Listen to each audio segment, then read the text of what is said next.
What's up, Tea Tribe? This is Alyssa Amoroso, aka Publyssity, who is ready to spill the tea. Because this is Tea with Publyssity.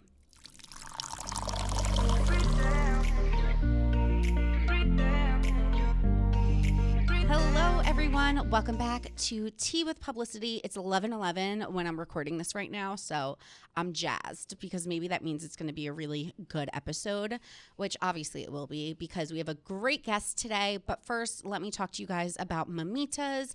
You guys know I drink this like all the time, and I know you guys drink Mamitas all the time because you keep tagging me in Instagram stories, and I feel like we're bonded through our love for tequila. So keep tagging me because I really enjoy seeing that you guys enjoy it as much as I do. And obviously, like, Cinco de Mayo is around the corner. Oh my God, it's in 2 days. And you need a real tequila seltzer. So Mamitas is a hard seltzer made with real tequila. It has only 95 calories with a 5% ABV, so you know it will get the job done. I have a few of those and I'm feeling good, especially now with summer around the corner. I mean, it is right here, and Mamitas is the perfect drink if you're on a boat, if you're on the beach, if you're just hanging out with your friends, whatever it is. It comes in 4 delicious flavors: mango, pineapple, Paloma, and lime.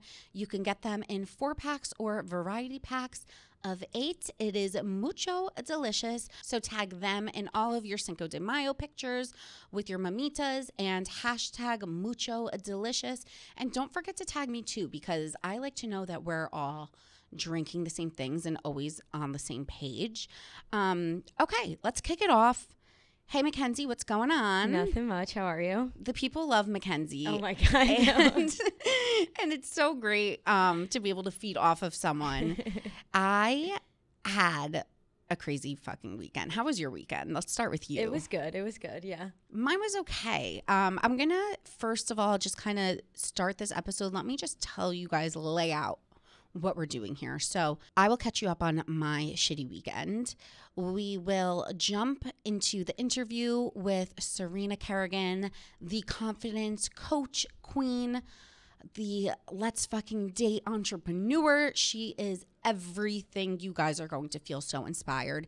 Then she joins me for Ask Alyssa, and then we will spill the tea on what's going on in pop culture. I have a lot of shit to talk, so stay tuned until the end. But first, I'm going to tell you about my shitty ass weekend. I'm not going to lie, I was PMSing. Oh, no. Just a raging hormonal psycho.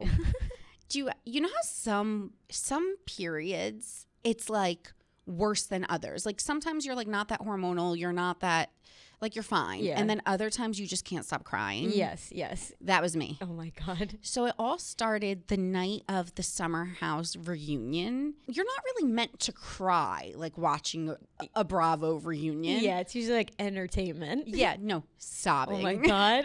Like, I don't know. Yeah. Like, I think just seeing Hannah cry. I was going to say, you're also friends with them, so it's kind of close to home for you. Just like seeing how hard Hannah was crying and crocodile tears my ass. Like, that girl was hyperventilating on stage. Yeah. It was making me like, so, because I was PMSing. Right, like, normally I It's wouldn't extra, cry. Yeah. Yeah.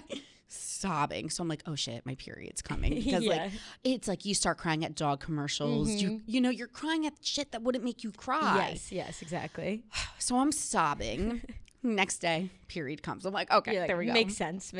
At least it's justified. Yeah, exactly. I didn't stop crying for 3 days. Oh, my like, God. So then I went down to my shore house with my parents for the weekend and my sister and her husband, and that was great. And like, I knew I was kind of like in an off mood, but I put it aside and just put my best foot forward. Yeah.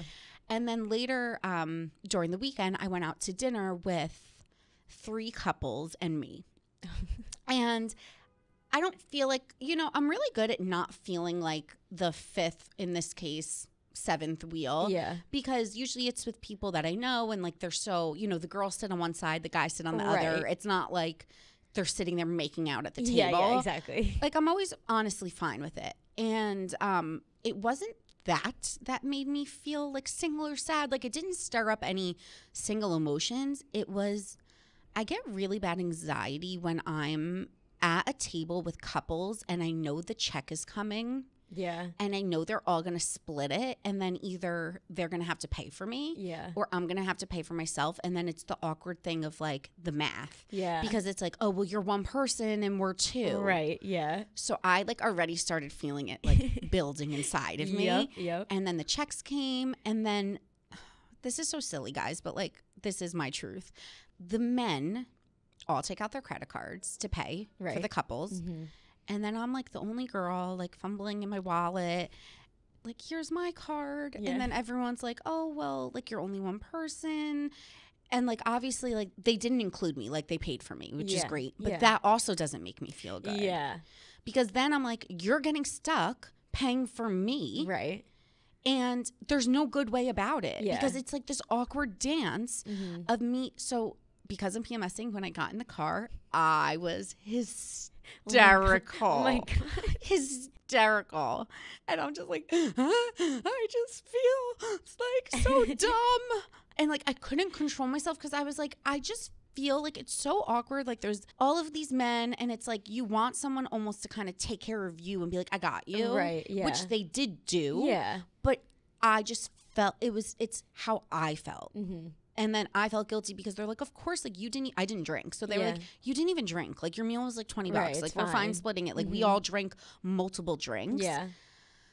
But at the same time, you're like, I want to pay for myself. And it's not about it's the like a money. back and forth. Right. Yeah. Exactly. Yeah. Yeah. It's like not about me wanting to be cheap and like pay for me. It's like, it's like this awkward power dynamic of me feeling like I don't have someone to like be there to take care of me. Yeah. And then like all the men are sticking their hands in their wallet and I'm like this little girl, like, here's my card. Like you're like the kid, like at the dinner table or something. It gives me such bad anxiety. And it's just I like, get that. It's one of those things that like haunts me because then you feel like a burden. Yes. But it's like you shouldn't have to feel like a burden for being single. Like you said, they obviously didn't care to pay for it. Like it's not about the money at all. It's like just like I the care. feeling. Yeah. Yeah.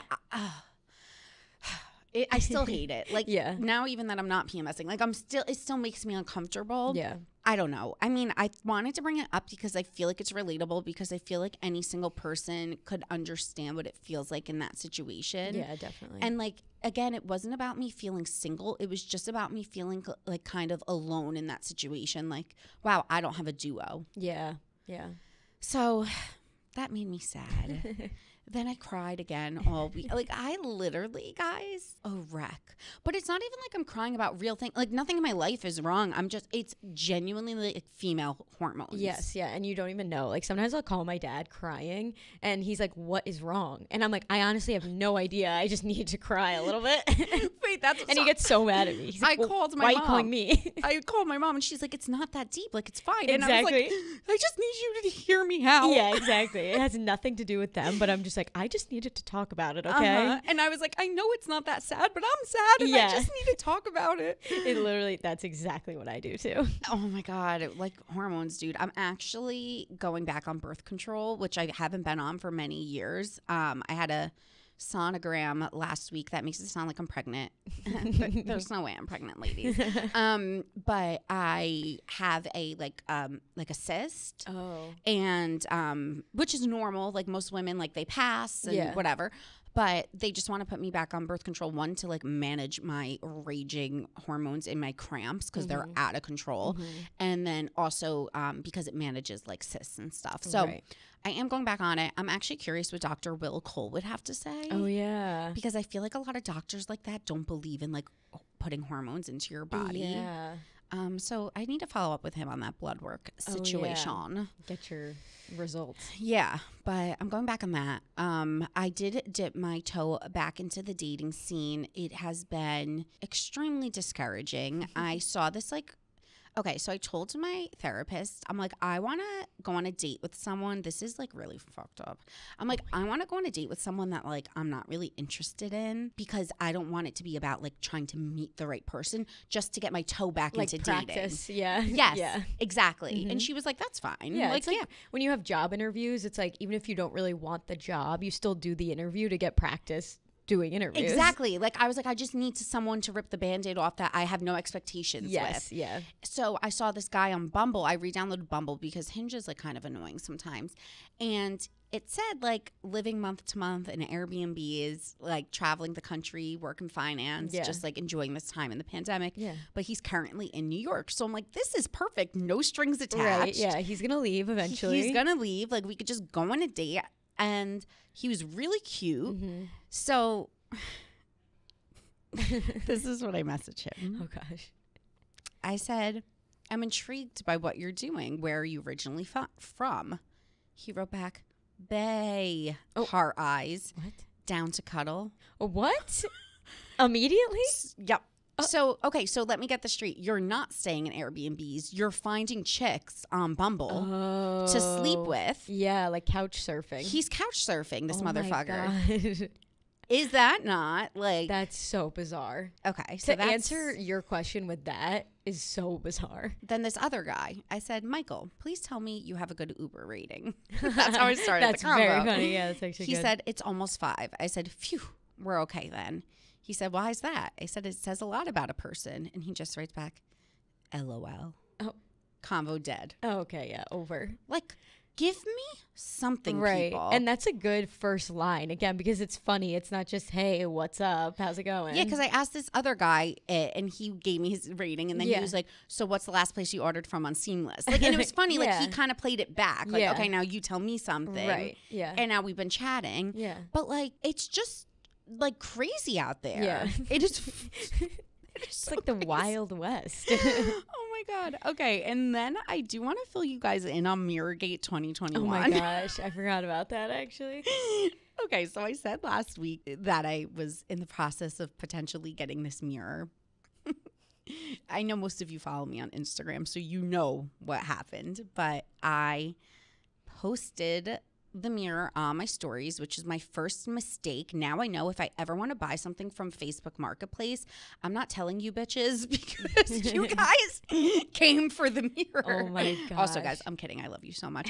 But everyone, like my followers saw, oh my God, the Anthropology mirror is on a cheap, like a more affordable price on Facebook Marketplace. Yeah. So everyone started trying to get it. Yeah. Oh. And it went into like literally a bidding war. Yeah. So then the girl said to me, she's like, I have so many offers coming in and like, I'm just not sure I want to sell it. I think I listed the price too low. Oh, God. So I was like, what price can I meet you at? Yeah. Like, let me know. Yeah. And then she was like, actually, you know, I think I'm just going to keep it for myself. What? And she was being really weird about the logistics of it all. She was like, how are you going to get it from me? And I'm like, I'm hiring a moving company. Mm-hmm. She goes, which moving company? I want to make sure they're reliable. It's like, once you sell me the mirror and you have the money. It's not yours anymore, yeah. Yeah, if I break it, what's it to you? Exactly. Like, so then I tell her the company and she's like, okay, well, I'm selling. Other people are interested and they don't need to hire movers. I'm like, what do you care about the movers? Yeah. Like, I don't understand what this has to do with you, how I'm getting it to and from. Right. Like, she was just being so picky. Mm-hmm. So then she says to me, I think I'm going to keep it. I said, okay, I'm done. I'm out. Yeah. Because she's raising the price. She wants to keep it. She's being wishy-washy. Mm-hmm. It's going to fall through. Right. At this point, I hired the movers. I did everything. I had to cancel everything. Yeah. Because she already told me it was mine. So then I bought a CB2 mirror, which now in hindsight, I'm so much happier that I bought that one because it's not as basic. Like, everyone has the other mirror. That's true. So I buy it. I get a message from her. Oh my God. Hey, Alyssa, one of your friends reached out to me letting me know that you work for Barstool and you're an amazing human.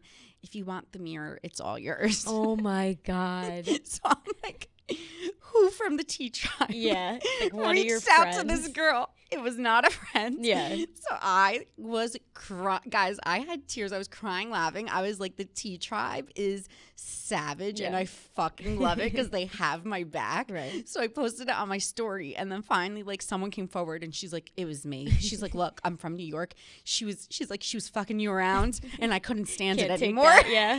Oh She was like, I needed to tell her who, like, what's up. And I Yeah. was like, I'm dead. That's so funny. So then I said to her, I'm like, look, like I bought something else. Like, it's fine. Mm-hmm. So then I noticed she raised the price by $200 and sold it to someone else. Oh my for, like, gosh. the Jeez. I'm like, what is this, a house going into a bidding war? Right, exactly. It's literally a mirror. So guys, I am happy with my CB2 mirror. It's actually more like mid-century modern / art deco, which fits the vibes of my apartment more. And everyone was DMing me being like, okay, I like this one better. Yeah. And I ordered a new rug. I'm going to switch out my art.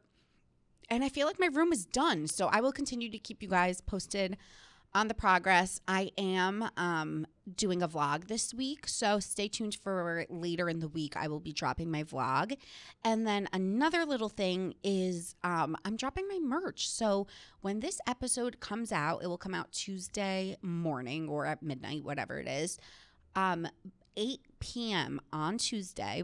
I am dropping my new merch. If you're watching this on YouTube or if you're seeing this in clips, I'm wearing currently the underdressed and stressed long sleeve t-shirt. I keep calling it a t-shirt, but it's long sleeves, but it's like it's that material. You know what I mean? Yeah. Like long sleeve tee. Yeah, I don't know. Like long sleeve shirt, but it's t-shirt material. Mm-hmm. I like to wear these. I like to size up and wear them with leggings and like biker shorts in the summer. And then also I have this amazing Manifest sweatshirt with the same like pastel rainbow design. I'm having another Manifest t-shirt version made for those of you that don't want to buy a sweatshirt and you want to just like wear it, tie it up with jeans or jean shorts, whatever. Then we also have a full cute yellow sweatsuit, a few new things. I mean, everything's amazing. It's my we have the Hate It But Love It merch. Oh, yes. Really the best. cute sweatpants, really cute t-shirt. There's just so much good stuff. It's super spring. So again, 8 p.m. on Tuesday, everything will be out. I'm so excited for you guys. Make sure that when you're wearing your merch, like tag me in photos so I could repost you guys on the Tea with Publyssity Instagram. But okay, let's hop into my interview with Serena. She is amazing. She is going to be on Siesta Key on MTV. She just reached 100,000 followers on Instagram. She is an entrepreneur. She is a boss bitch. She's got so much going on for her. And I just can't wait for you guys to hear this because she is someone that I'm so excited that I have connected with. Before we get into the interview with Serena, I want to talk to you guys about TASER.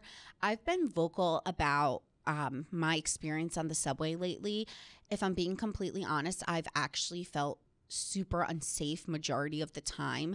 I just think with the coronavirus, it's been different. Like, people aren't really going to their 9-to-5 jobs, so the subways aren't as busy. So there's been times where I'm in a cart alone, which makes me feel really unsafe. Or there's been times where I'm with people that have no masks or they're just like not completely with it and they're making me feel uncomfortable. So it's actually been such a blessing for me that we've been partnering with TASER here at Barstool because they gave me the TASER StrikeLight, and I've been traveling with this in my purse, and it honestly makes me have like a little bit peace of mind that I could protect myself in case like something uncomfortable happens.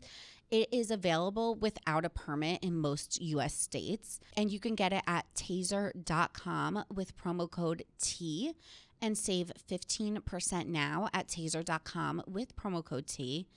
Spelled TASER.com,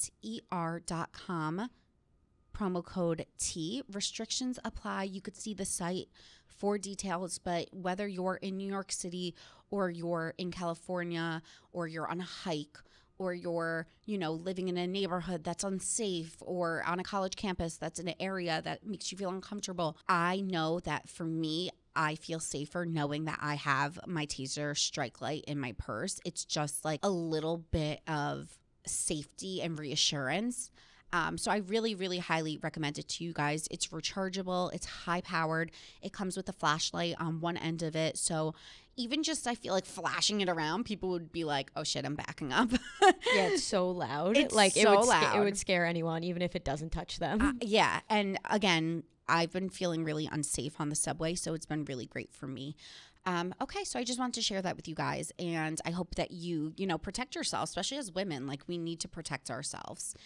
I am going to jump into the interview now with Serena, who I can't say enough good things about, so let's get into it. Hey guys, I am sitting here with Serena fucking Kerrigan. What's going on? It sounds hot when you say it like that. Wait, is your middle name actually fucking? Fucking duh. I saw you say this the other day that you changed it when you were 18. This is real? Of course. I can't. What do your parents think? Hate it. Do I care? No. My mom will always be like, you say too many curse words on the podcast. And I'm like, Mom, let me live. Yeah. I'm not out here doing drugs. I'm fine. I'm doing those things, but kidding. But also cursing. Yeah. I'm not that bad if that's the worst that I could do. Well, that's the thing. I think, people that have been offended by the word, and by the way, it's not just my parents. It's like managers, agents, employers, teachers, sorority girls, ex-boyfriends, fuckboys. They're all like, you should take out the fucking because it's going to be intimidating, offensive. People are going to question your reputation. And I'm like, let's think about this for a second. It's an empowered woman, saying she's Serena fucking Kerrigan. Why does that pain you so much? And I really stuck to my gut. People everyone was like, you're not going to get brand deals. You're not going to get a job. It's on my resume. I love it. And I disagree. I think being polarizing, it gives you momentum and it makes people pay attention to you. And we love a spotlight. We love a spotlight. There's so much to dive into here.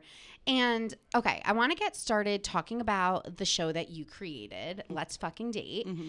And this just was birthed in the queue. I feel like you're what, sitting at home single in the quarantine and seeing a moment in time to be like, I need to do something and capitalize on this moment? Or was it not even that?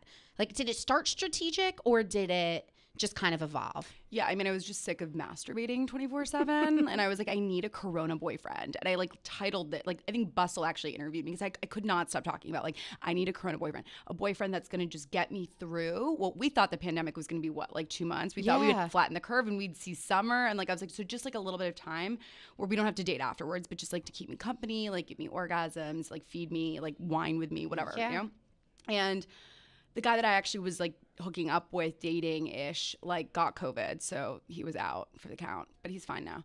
And then it just didn't really work out. And then I started doing the show because I started going live on Instagram. I just quit my job at Refinery 29. I was a video producer for 3.5 years. I was like, I'm going to go build my brand. Everything that I had in the works dried up instantly, obviously.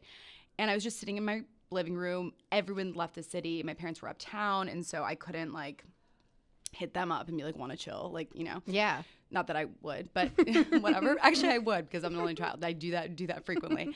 But I was, as a creator in that time, this is before the big TikTok also blow up of now everyone's a creator. But it was that time in March where I was like, I'm just going to try different content ideas because I have nothing to lose. All I have is time. And I also felt I actually had a very short amount of time, a very short window, because I thought that the pandemic would be very short-lived, that I had people's attention. So I just started trying different things, and I had a lot of live experience at Refinery, so I was like, I'll just go live. And I was going live every day at 6 p.m. getting fucking blackout, talking to my fans. It's called Quarantinis with SFK. And how many followers did you have before this on Instagram?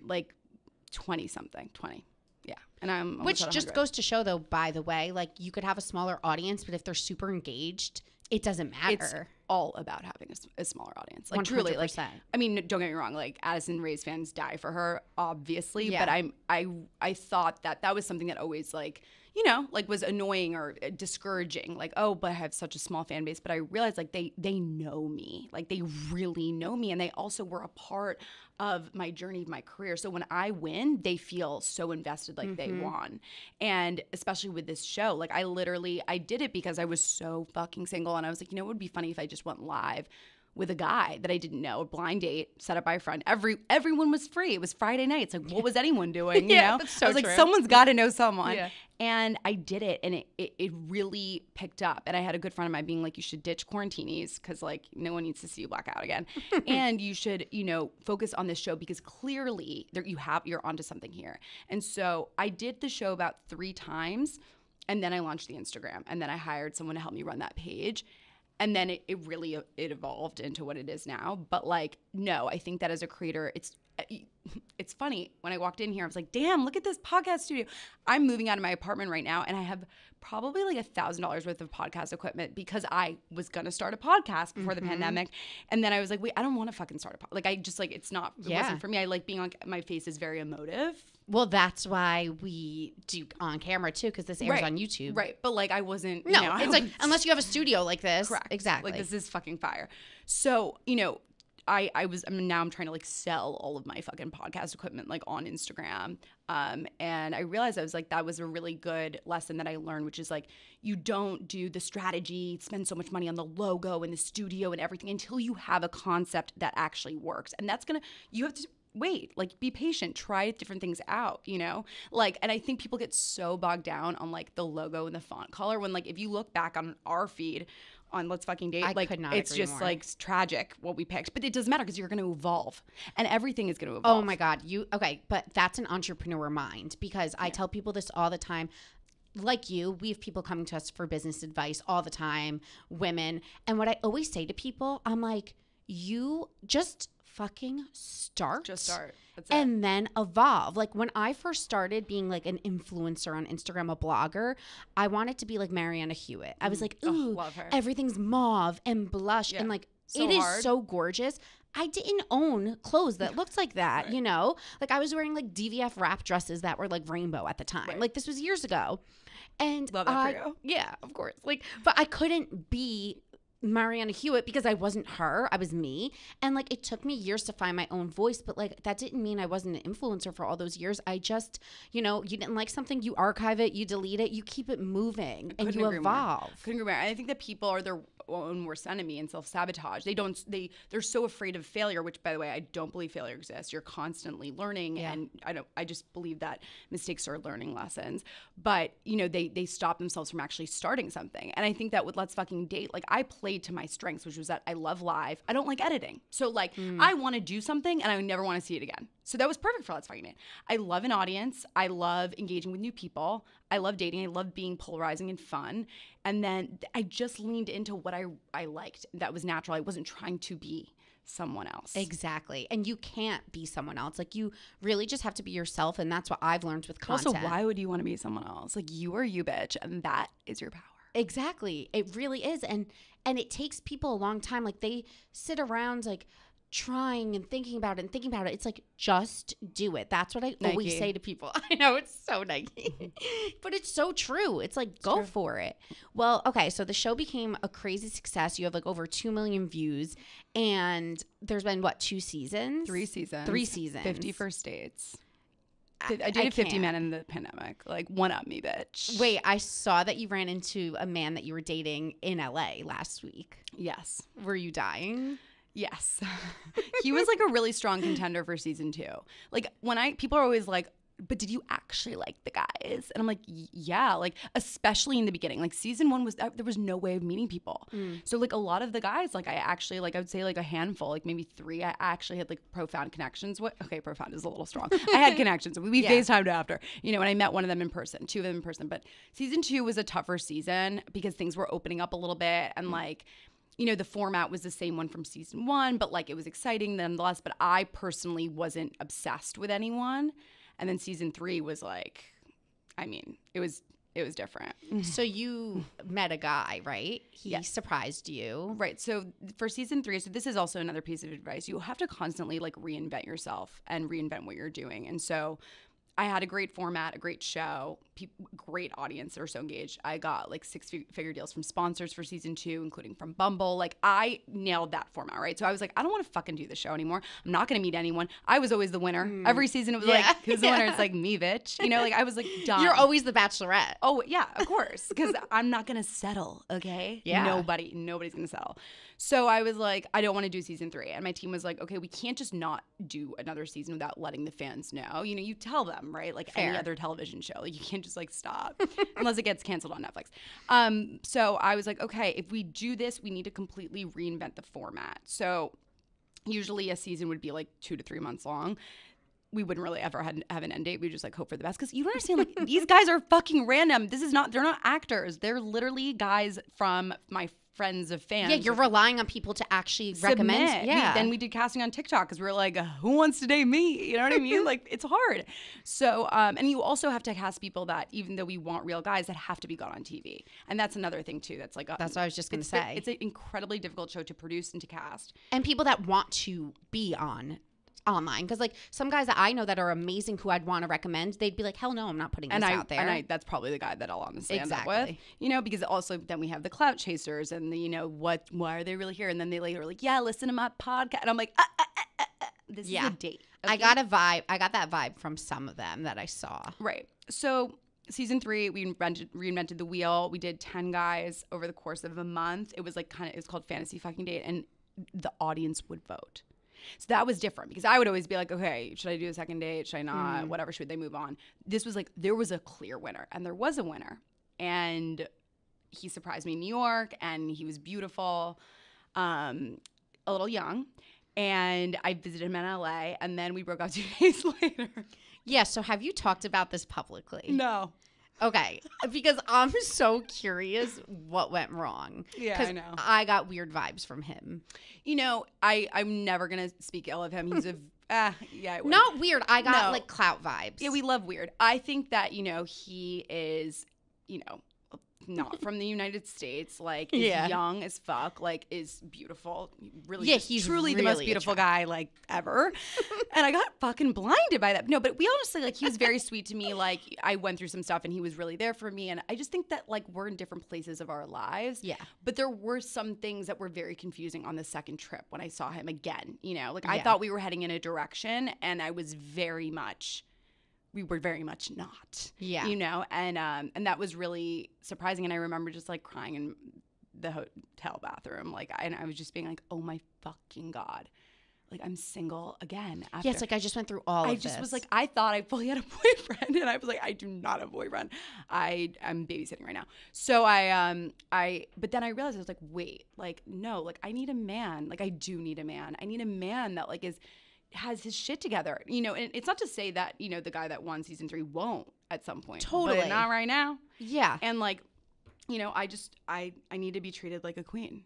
I 100% agree. And I also think he could have went into the experience super open-minded, but it doesn't mean that you're like also like snap your fingers ready for a relationship. Like you're ready for a relationship because you've been going through this process and you're actually trying to meet someone that's like, yeah, it's like people that go on The Bachelor and they're like, I'll just see, like if it happens, it happens. It's like, you're not as attached to the outcome. 100%. I respect him not wanting to be in a relationship right now, given that he's also in such a transition of his life. He's graduating college. Okay, I'm 27. Like, okay, so he's too young for you. Way too young. Yeah. But that being said, things were not communicated clearly. Yeah. There was a lot of mixed messaging. Yeah, that makes sense. But honestly, like, such a great lesson for me to learn, which is that even if they're so fucking beautiful, it doesn't mean that like they're right for you. And because I've never been someone. The beautiful ones are the wrong ones. I know, but I've never gone for the beautiful ones. You know what I mean? So I like met him and I was like, damn, like I can have the beautiful and everything else. And you know, it's not that he doesn't have everything else, but he didn't have it for me, you know? I've learned from my experience, the beautiful ones are the like, and I don't know anything about this guy. I'm just saying from my experience, like they are the ones to stay away from because you know what it is? It's never worked out. We're not talking about the guy anymore. Yeah, we're just talking in general. We're moving on. Beautiful people that were like legit gorgeous their whole life, like they didn't have to rely on like they literally didn't have to rely on anything, but like being funny. I'm sorry, but me, who was not cute, like literally not until like maybe last year, honestly, like I had to rely on my humor. Like, you know, being outgoing, you know, just being like smart, smart, witty, like a people person. And so I'm like, thank God I never peaked. I never will peak, but I definitely had to glow up later in life. I'm having the opposite thing happen where I peaked and now I'm getting uglier. No. First of all, we never speak badly about ourselves ever. You're with the queen of confidence. I know. And it's bad. No, you're not peaking. No. I did. No, you didn't peak. No, you decide. Okay, everyone who's listening, you literally decide the narrative of who you are, right? So it's like it's true. The reason why I'm hot is because I actually started to think and say that I was hot, right? And you felt it. You feel it and you believe it, right? Because I'm just like the same way I would hype, you know, my best friend up. Like I just started to hype myself up, and then I was like, oh my God, like I am hot, and then people are like, you got so hot. I'm You're like, wow, you're stunning. I literally didn't change anything. Thank you. You know, except that I started to believe it. So no, I do have to agree. I grew up my whole life super confident. I really did. And like I say, that's the one thing, you know, like parents fuck us up even if they don't mean to. Like even if they're the best parents in the world, like something goes wrong. Everyone's going to get fucked. Like no one had a perfect childhood. No. Sorry. But I joke. I'm like, the one thing my mom did really right was like she raised me and my sister to be super confident. That's the best thing she could have done. It's like no, crazy. The best. Yeah. Like to the point though where it got me in trouble when I was younger because like I walked around like my shit didn't stink. Like, you know, That's I was good. like, well, I think there's a difference, right, between being cocky and confident. Yes. And like, you know, you lifting other people's up with you is important, but like not like being like you. I don't think I was cocky, but I just like, I think it was like other people that were insecure, it made them feel some type of way. Fuck them. That I was like comfortable in my own skin. Them. I wish I had that experience. Like I was not confident growing up, and that's why I like built this whole brand, because I figured it out, and then I was like, oh, I need to tell people like what the secret is. But really, I believe that you can't truly be happy until you love yourself. So your mom like fucking killed it. Well, the issue is, now this is getting into my therapy shit, but honestly, the issue is that then I lost some of that confidence, and when I put on weight, and that I was always so confident that I didn't know how to deal with not being confident. Right. So I agree. Like I'm innately confident, but you work every day to be like, I'm that bitch. Yeah. And like, I'm a catch and I'm cool. And yeah. And like, you know, I do feel those things like deep down. So how do you teach people? Because, okay, the big thing that got out about you, which I thought was so funny, was that Queen Victoria from Matt James' season of The Bachelor was one of your like clients, and that you told her to like be a queen. Yeah. And she was a queen, girl. Like she really took that to heart.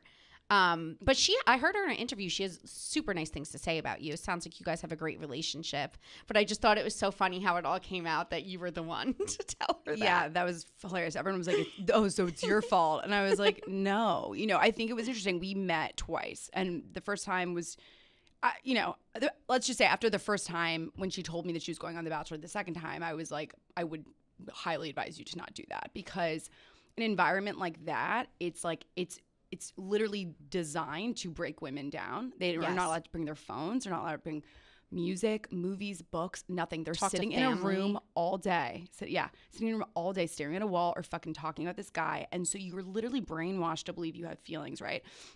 And so then what they do really well, the producers, they will go to you. I mean, this is also, she didn't tell me any of this and I don't know, but I also know because I have a lot of experience with reality television. Yeah. The producers will be like, you can like, we'll give you extra time with Matt if you do this. So what are you going to fucking do? You've been staring at a wall for literally a week. Like, oh, you're like, fine, fuck it, I'll do it, right? 100%. They pray, or they'll be like, you're like, you know, someone who's insecure, like that needs that validation. They're going to, so anyway, when I watched that, I was bummed because I was like, I know she's a really good person and, you know, it's all television. It's all fucking fake. But I also think like tearing other women down is just like, you don't do that. And I told her, I said, make friends in the house. Do not tear women down.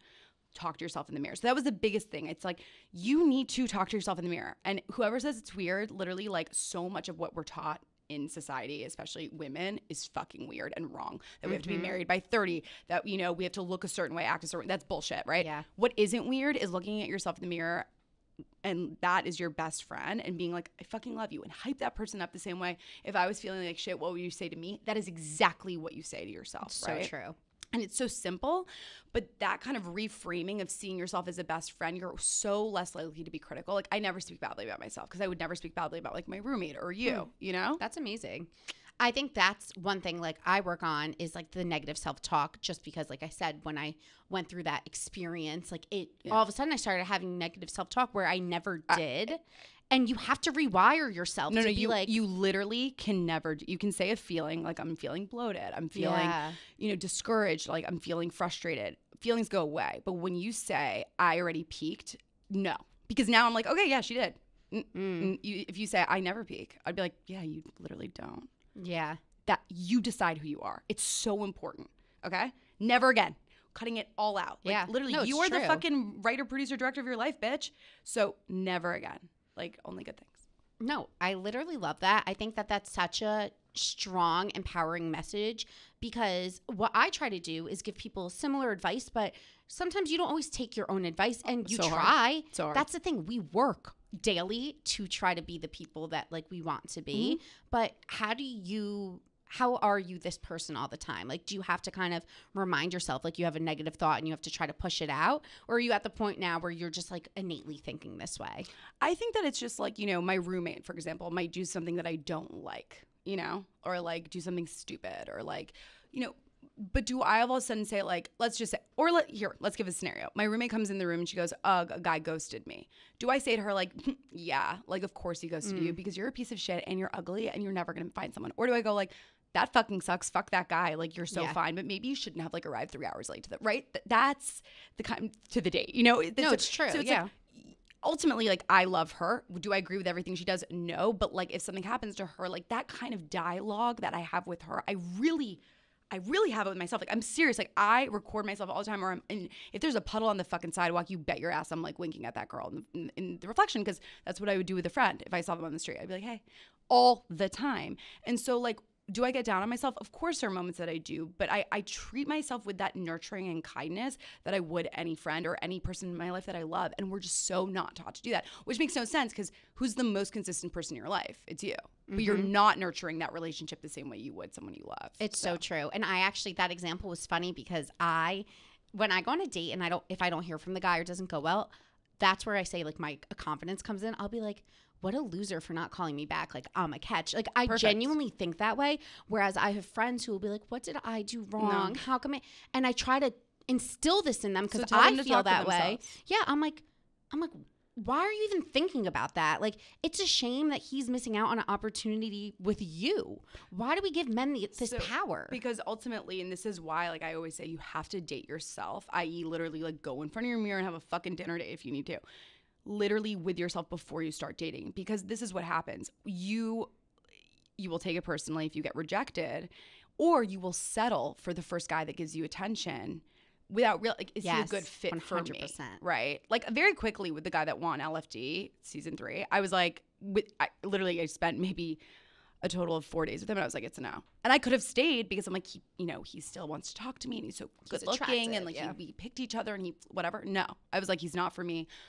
I deserve more. I deserve better. And I would have never gotten to that place 5 years ago if I hadn't really nurtured the relationship with myself first. No, I think that's like the strongest piece of advice. You have to be the happiest, like with yourself, like if you could be the best person with other people. But also like if the first thing you say when a guy goes to you is like, something's wrong, like, oh, why? Like I must be the worst. It's like, ew, I wouldn't want to date you either. If you don't think you're the biggest fucking catch and bad bitch and like yeah, then why would I, if you don't want to date you, why would I want to date you? Same with guys. When they're like insecure, I'm like, literally like, let me vomit on your face and walk away. No, I 100% agree. It's like confidence is sexy. It's literally, no. It is like, and I will say, I learned that from my show. I got so many men. I mean, I literally dated 50. I had celebrities on. I had, people that never go on a live show on, or like, I've had so many different men from all over the country. And like the most consistent thing they said was like, oh, I'm on here because of your confidence. Like that is the most attractive, a woman who is assured in herself. And I literally just told you guys how to fucking do it. It's free. It's maybe feels a little out of body at first, but you need to realize like, why is looking at yourself and telling that person, I love you, like you're the shit, you're amazing, like let's fucking go. Weird. Why is that uncomfortable for you? You need to work through that. And it takes work the same way. I don't want to do fucking ab crunches. Like, ew. Like, it hurts. It's painful. It's weird. But I do want, like, to feel good in my body. It's the same thing with confidence. No, it's amazing. I love it. One last thing I want to ask you about, and then we're going to get to my advice segment where you're going to help me answer some questions. You're on Siesta Key this upcoming season. Oh, yeah. The preview dropped, and we see you in it. I know you documented it a little bit on like TikTok and stories, like being on set, not much, but because we weren't allowed to. Yeah, but you said like I'm filming for Siesta Key, which I was surprised you could even say that, to be honest. Me too. I think, and then they very quickly were like, stop posting. I was like posting vlogs like on TikTok. Yes, like, yeah. I was actually surprised. I was like, wow, I'm shocked that she's doing this, and then because I wasn't giving away any story. No. You know what I mean? Yeah. How do you know the cast? Could you say that? Yeah, no, I worked at Refinery as a host, basically. And when they were promoting their show, I'd say like 3 years ago, Juliet and Kelsey came to the studio. I had this like entertainment live show. And, we're really close in age, so we just stayed friends. And it kind of just like, I've always like joked like, haha, like what if I came on a season? And And then it like really, they were like, no, wait, actually, do you want to? Because because of COVID, it was very difficult to film in Florida. So they went to this like private island for a month. And I was like, wait, like, yeah, I'm private down. Like, what? Because it was really good timing. Like, my show ended, and I've always wanted to do reality television, but in a way that was really respectful to like what I've built and what I've done. You know, like you're not gonna be seeing me like fucking 50 dudes on that show. Yeah. Maybe one day. But like, you know, it was really like important that like, and I came in really as like a friend, and like even when you see the trailer, it's like people are like, you look like the resident therapist. And I was like, I kind of was. Yeah, like giving advice. I kind of was like, and I was friends with everyone. And it when I say, and I don't know, I didn't sign an NDA, I don't give a shit. When I say like the drama that I witnessed, and like it's true, it's real. Like that shit, like it was real, and it was a lot, and it was very emotionally exhausting to be part of. Exhausting. Which was weird because, like, again, I had my phone, I had devices, I had things to relax and like to also just like escape. I can't even imagine doing a show where you actually have nothing, because like, whoa, but it was emotionally exhausting, and it's hard. It's hard because when there's a camera on you, you're not your full self. There's a different air to you a little bit. I 100% agree. Yeah. And so I think there's a lot of confusion of like, you know, what's going on, honestly, but it's going to be an insane season. Like, I'm not even just hyping it up. Like, I'm like, I can't even believe I was when I saw myself in the trailer, I was like, oh my fucking God, what? It's like imposter syndrome. It's like, that's me? No. Oh yeah. No, I mean, to be honest, I manifested the fuck out of that. And I was like, there's no imposter. That is SFK. It was just like, you know, I'm not really from their world, but I think that was actually necessary to have this kind of like, I mean, you'll see how the show plays out, but I think it was good for me to be there. Wait, I'm so excited. It's so fire. I like the show. Yeah. I'm like big fan of MTV shows. Like, I feel like the reality shows are like the most real of any of this. Like, I don't know. I feel like people that are on MTV reality shows are themselves. People that go on Bravo, like they go on one season and then they get like a full facelift and they change 100%. Completely who they are. People on MTV are just like themselves completely. And I love that. Also, you know, like it's funny, I become friends with Lo Bosworth. So that's become like, she was on Laguna and the Hills, and like, it's crazy. Like, I had dinner with her and she's like, I'm so excited for Siesta Key. And I'm like, I don't think you understand how full circle this is for me. That like, I grew up watching you being like, I wish I could be on a show like this. And now you're telling me you can't wait to see me on it. It was like too much of a mind fuck. But like, you know, she did it when she was super young, when she started doing it when she was 16. Which is like, thinking about being 16. It was pre-TikTok. And that's why The Hills, I recommend anyone to watch it. I think The Hills is actually a really interesting look at reality docusoaps because it's pre-social media. So there is a degree of like, what is real, what's not. Yeah. It doesn't really matter because that's all we're getting. Now, it's hard to do a reality show. Like you said, I was posting all the time. You know what I mean? And I'm posting with a lot of the girls on the cast. So like, are we friends? Are we not? Probably we are friends, right? Who's feuding? Who's getting along? Oh, that person's not in a picture. They must be fighting. Like, it is different. No. I'm also in like a Siesta Key fan club group on Facebook because I just love to see what they say. And like, I did it right before I went on it. So they think I'm just some random. I don't say anything. It's like, it's insane. Like, it's like FBI investigation of like, oh my God, look, she unfollowed and liked. And I'm like, okay, y'all need like to start like knitting or something. Like, you need a project that's actually, you know, good and creative and beneficial for society, other than like looking at who's following who. But yeah. There's a Barstool like fan group on Facebook that I'm a part of. And like today I posted in it because I was like, I want them to all listen to my episode. So, and everyone's like, you're in here? And it's so funny because I'm sure they bug all out. the posts are like, who's dating who, blah, blah, blah. What's this mean? And it's funny because I know all the info, but it's just to see them like commenting on every little thing about all the employees that work here. I know. It's so funny. No, I know. It's a scary world that we live in. It really is. Okay. I want to do, we do this segment called Ask Alyssa, and it's where people write in questions and we give advice. Great. So I had a lot of people write in specifically because they knew you were coming on. So she said, I'm all about the SFK vibe. It's very much my go-to, but it's not always welcomed in corporate America. How does she translate her approach at work? If you're looking for elaboration, I think her go-get-them, self-resilience, empowered attitude is so great, but if you're truly living that, sometimes it could backfire if you work in a hierarchy structure, or why can't I speak today? Or toxic masculinity is a thing. I'm curious to hear her thoughts. Yeah, I think this is tough. I think that people have the idea that I'm like Serena fucking Kerrigan, like, all the time. Like, that is a persona I put on the internet. That is like, that is the heightened Lady Gaga version of me. Yes. But at work, I'm not like that. Like, I'm not yelling fuck every 5. I mean, sometimes I'm like, yeah, that idea fucks. Like, let's go. But I think it's really about, it really goes back to the relationship with yourself. Because if you're really grounded in who you are and you really feel like that you believe in yourself, and if an idea gets knocked, or if someone makes a really mean comment about your work or who you are, or leaves you out of a project, like I don't know, I'm trying to remember what it was like to work at a company, but like there's shit that happens. It's tough. When all those things happen, you realize it's not personal, it's business. And you are there to make money, and you are there to get yourself ahead. You're not there to make friends. And that distinction was very important for me to make, because I came from a sorority house of a company at the refinery.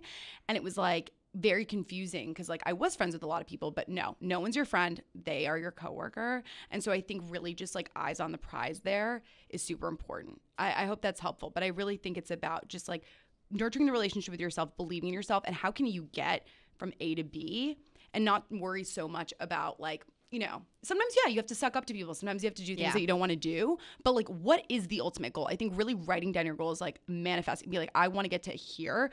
Why do I keep pointing? Like, hi, here. I want to get to you. But like, if I want to get somewhere, how do I get there? And it's a bit of a dance and a performance, but like, totally. I come from the PR world, and oh boy, it was catty girls, whatever, everything that you mentioned. But I think I agree. Like, you have to, first of all, know who you are. And I think there's a balance between putting in the work. Like, don't expect to get things handed to you. Put in the work. And then also, at the same time, though, be assertive and don't get walked all over. And I know it's a fine line, because you want to be this, like, boss bitch that's like, you can't walk all over me. But you also can't expect things to get handed to you either. Yeah, I totally agree. I also think it's like, pick your battles. And also, if they push back, or if they don't, if they walk, then you let it go, and you just focus on what you can do to advance yourself. Also, I would become friends if they're, it's a very male environment, become friends, quote unquote, but become allies with other women. Because I think that women look around and they're like, there's very few of us here, so how do we like stick together? Yeah, and how can we make a difference together? Okay, awesome. Next question. Hi, I'm 22 and I've been dating my boyfriend for 4 years already. We are both waiting for marriage to have sex. Ooh. And obviously it's been getting harder and harder to control ourselves. So we decided to try and not put ourselves into situations where we would be tempted to have sex. AKA, we try to stay away from it, just being us two in his bedroom. Any advice for keeping to this while at the same time not having our relationship get stagnant and turn almost into a friendship? Also, I love your podcast so much, blah, blah, blah. Thank you so much for the compliments. When people say that they're not having sex and they're saving themselves, do you think they're doing other things? I would hope so. Because, like, that's the one distinction I wish I knew.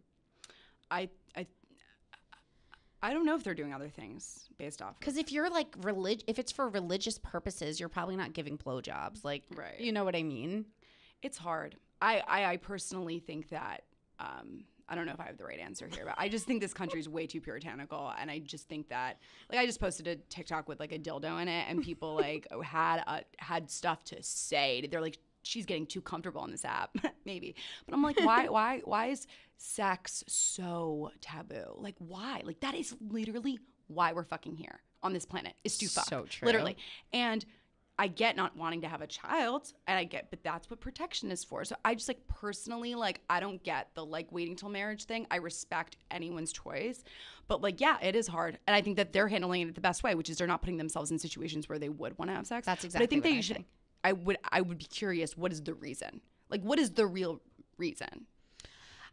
I have a hard time because I wouldn't. It's not a choice that I made. But I respect it. I'm not knocking. Oh, 100%. Like, to each their own. And I think a lot of it comes from listening to other podcasts and people talk about this stuff. I think a lot of it comes from religion and like the shame around. But the church instills the shame. Correct, but that's why. Like, I'm not shaming them. I'm shaming, like, the shame. Like, Same. why? Yeah. Why is this shameful? Like, guys, like, it's truly a beautiful thing. And it's, like, it's also the reason we're here. It's to procreate. I'm not saying that everyone has to, but, like, you know, I really don't. My mom's from Argentina. Like, you know, the way that sex is portrayed and talked about and in Latin America versus here, it's just, like, it's so taboo and shameful here. I don't believe in that. I believe, like, women having sex and people having sex it's not a big deal. Sorry. No, it's and true. The concept of virginity is fake. Like, that is a social construct that was made so there would be conversations like that. Like, oh my God, no, it's fake. Like, it's just fucking. That's all it is. It's just fucking.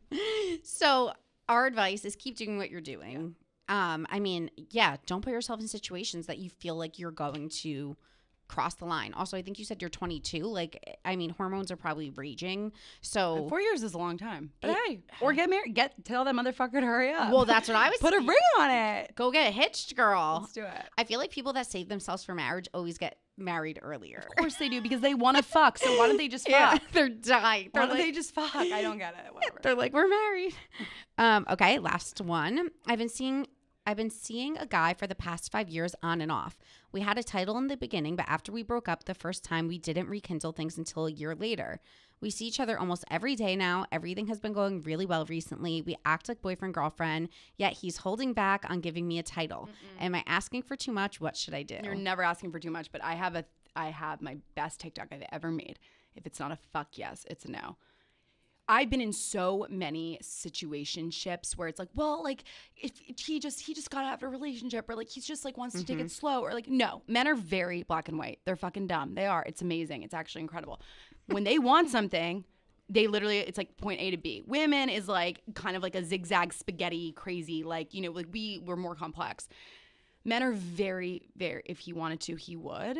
You know, I think that, like, if you're acting like boyfriend and girlfriend and he's expecting the, you know, the rewards of being your boyfriend, right? Yep. Then, like, honestly, I would bring it up. But it's going to require you to be willing to walk away, which you should walk away if he's not giving you commitment.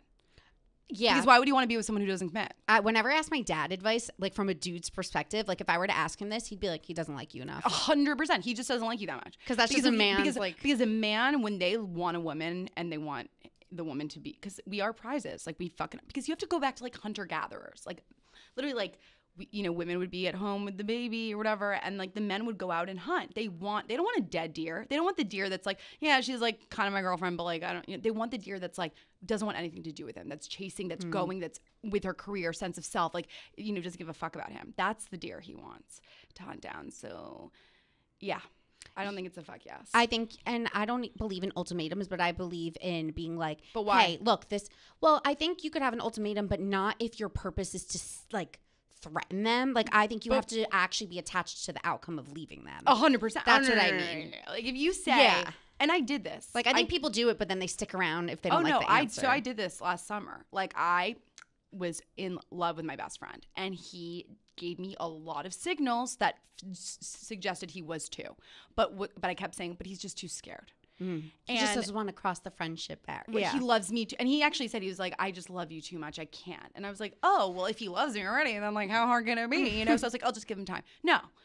It got to a point where I was so, because then one day we went out to dinner and I thought it was a date. And he was like, yeah, like I'm seeing this girl later. And I literally was like, oh, no, horrible. So I went to the mirror of the bathroom and I actually recorded myself on my phone. I said, you got to fucking do it. Just do it. Just rip it off like I meant it. And I went up to him and I said, is this going anywhere? Because if it's not, if you're not going to take, you know, our friendship to the next level, which is what I want, then we can't talk anymore. And I haven't talked to him. It's almost been a year. And not because like I hate him or I needed to remove myself from a situation that is toxic. That in between limbo stage, that is not what you deserve. You deserve someone 100%. Who's all in. And honestly, he started dating someone new. And I'm like, see, he just didn't like me that much. Exactly. Because he was ready.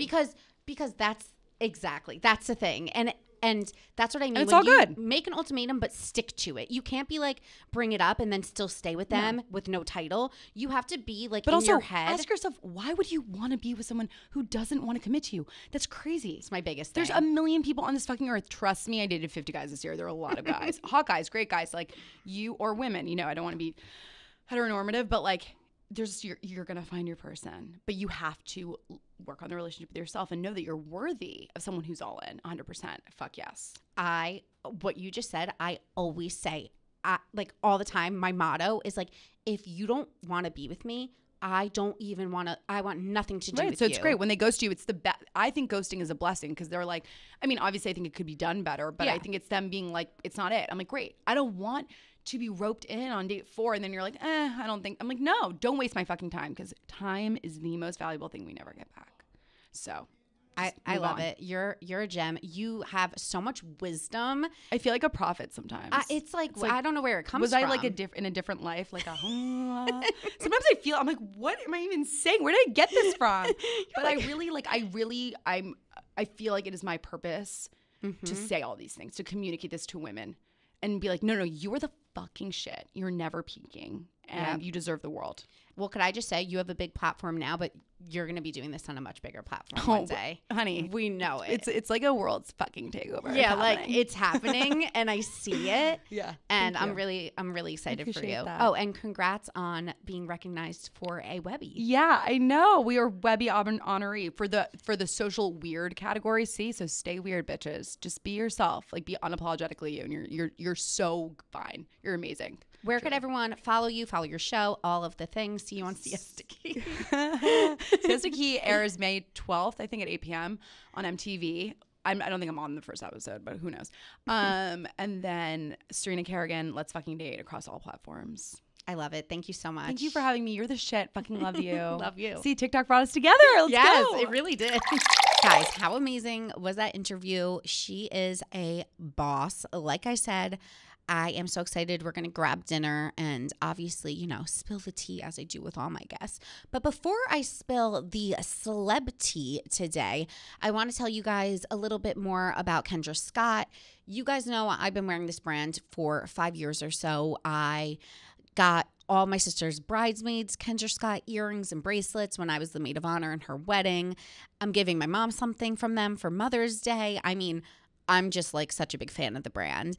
And if you're looking for a gift for your mom, you could also shop the #1 destination, Kendra Scott. They have beautifully crafted jewelry that gives back. You could engrave different things. You could choose different birthstone colors, diamonds, literally exactly whatever your mom wants for Mother's Day. You can customize it from Kendra Scott. You can get 20% off using code Publyssity, PUBLYSSITY, live through May 7th. Exclusions apply. Again, it's 20% off. That's huge, guys. Using code Publyssity through May 7th. Again, if you're last minute getting your mom something for Mother's Day, get on it, girls, because this is a great gift, and I feel like your mom will be as obsessed as me. All right, guys, let's spill the tea. Okay, so I don't think we talked about last week the fact that Tristan cheated on Chloe, because I feel like this broke after our episode, but some things unfolded last night that I feel we need to talk about. So, you guys, I'm trying to think how to articulate this nicely because I don't like being mean. There is a certain type of person that sleeps with a celebrity and then runs their mouth about it. Yes. And doesn't stop running their mouth about it. And that is Sydney whatever, Tristan Thompson's alleged mistress. Mm-hmm. It's like she wants her 15 minutes and she's getting it and she is thriving in it. And to me, that's like really gross. It's like, let's say she did sleep with him. Fine. DM Chloe privately and tell her and be a girl's girl. Yeah. And be like, hey, look, your man cheated on you. Right. The fact that she's continuously like running her mouth about this is so gross to me. Mm-hmm. It's like either you made it up and you're doing it for clout, or it's true and you're still doing it for clout. Right. And it's also not like she didn't know. I mean, Tristan and Chloe have a very public relationship when they're together. So it's not like one of those situations where he lied to her about it. Like, oh, I'm not whatever. She knows that they have a child, that they've been together. So you're in the wrong too. It's like. And it's like, why is this? Women that do this, and not even to put down women, men, anyone that does this, is this the kind of clout you want? Right. Yeah. Is this what you want to be known for? I don't understand. Yeah. So she, this is new. Most of you probably haven't even heard this because it's not really like super mainstream yet. Last night, Sunday, she her friend was recording a live Instagram. Like, you go live on Instagram. Yeah. And Sydney's talking shit about Chloe and Tristan. Oh my God. Pretending she doesn't know they're live. And then it cuts to her and she's like, oh, you're live? Whatever. Now that everyone heard what I said, I'm just going to continue. Oh my gosh. It's like, okay, that's bullshit. Make it a little more obvious, don't you? Yeah. It's like, come on. So let me pull it up. This is what she like allegedly said. Okay, I found the news article. So it says during an Instagram live that was recorded on April 8th. Oh my God, they say stunning model Sydney Chase. This is like why UK reporting is so, they like glamorize everything. The cheater. Yeah. Mm-hmm. She read out messages to her friends that were allegedly from Tristan, pretending to not know she was live, reading these messages. Oh my God. And then this is her reading it. She said, Tristan Thompson just said, send me a picture of your blank. Tristan literally said, yes, baby, I like that. I want to see what they look like. I'm curious. You got me excited to come back. Then she noticed her friend Erica was recording and said, oh yeah, this is on live. I'm about to fuck myself in the blank. Oh well, it's fine. Might as well at this point. Oh it's my life. God. I ain't signed nothing. You did what you did. That's on you. Tristan banged me. I did not bang him. What? First of all, like, it takes two to tango unless you're alleging something else went on. Yeah, I was going to say, unless you weren't, like, consenting. That's a whole nother story, though. Yeah. And then she goes on to say that this is dirty. She went on to say that Tristan thought she looked like his first baby mama, Jordan Craig. Apparently, Chloe is not his type, but I'm his type. What? He wanted the status and to be able to keep the status, but I looked just like his ex. His baby mama, he just called me and told me, you're what I like. What? And I'm like, you're with someone. So now she's admitting she knows he's with someone. Right, yeah. That's where it's like, why are you putting the spotlight on yourself when you're just in the wrong? If she says she knew, then she's just in the wrong. Oh, and then it gets better because then she posted on her Instagram story Khloe Kardashian DMing her. Oh, I did see that. I was a little confused. I didn't know what was happening. She blurred out what Khloe said, but just shows like an incoming DM saying Khloe Kardashian saying, hi, Sydney, comma. And then she blurred out what Khloe said and she posted it to her story and then she deleted it. It's like, how much pain are you trying to cause people? Stop. Right.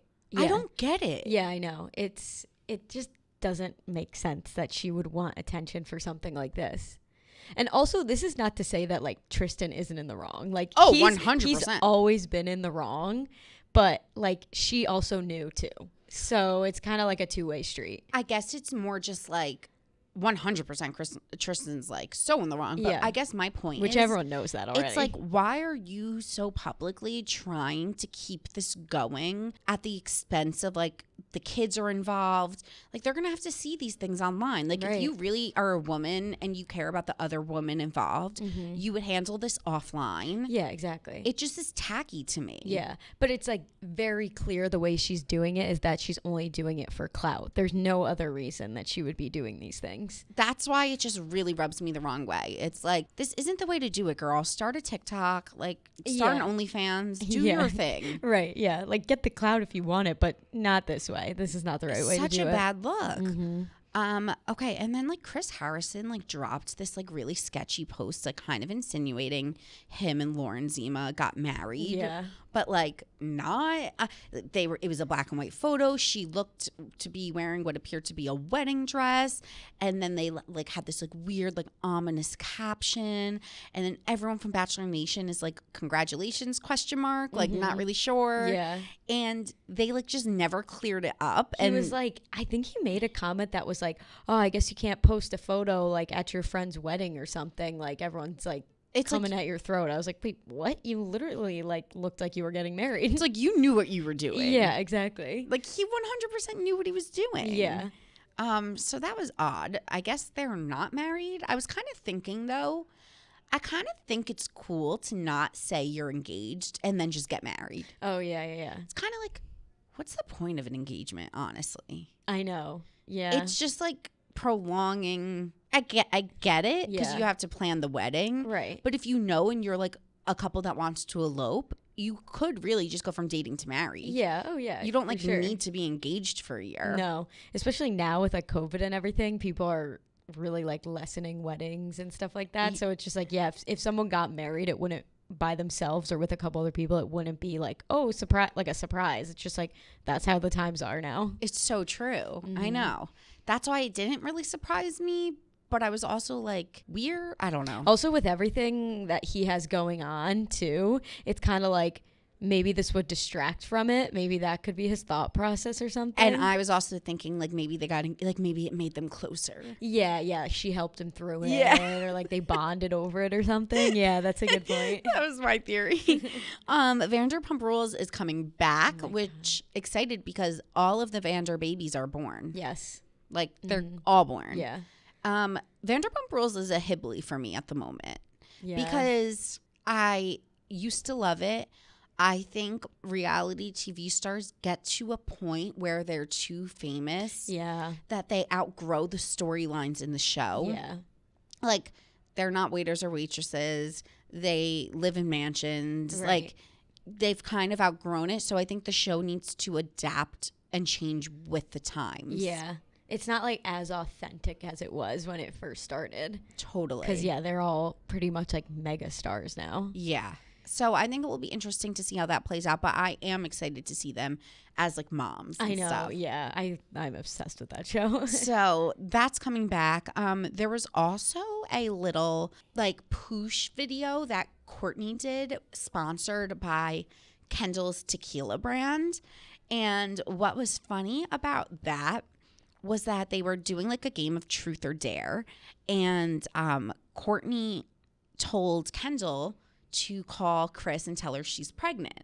Oh my God. And Chris was like so Kris Jenner. She was like, okay, honey, like, okay, it's up to you, whatever you want to do. But like, obviously as your mother, I'm super excited for you. Like she was like so Chris. Yeah. And then Kendall was like, Mom, like, I'm kidding. Yeah. And then the other dare was that Kendall had to call the family and tell them she was engaged. And this is what has the internet's buzzing because she said, like, under her breath, she's like, okay, like, I'll tell them I'm engaged, but it's honestly, like, not that far-fetched. Oh, interesting. And then the whole family was, like, thrilled. Oh, my gosh. So it just goes to show her relationship with Devin Booker's, like, probably really serious. Yeah. And, you know, she's always been, like, really under wraps with her relationships, but she's definitely been a little bit more public with this one. Yeah. Which makes me think, like, she kind of thinks this is the one. Right. Because if she's more public with it, then it's, like, serious thing. Because she always said, I won't be public with my relationships unless I know it's like going somewhere. Yeah. And she like posted for Valentine's Day. And now by them all being like, we were so excited for you. We thought you actually were engaged. Oh my gosh. Yeah. So like they approve. Right. Yeah. That like insinuates that they are waiting for it to happen too. Yes. So it just gave you insight into Kendall's life. The fact that she could be pregnant, she could be engaged, and like everyone's on board.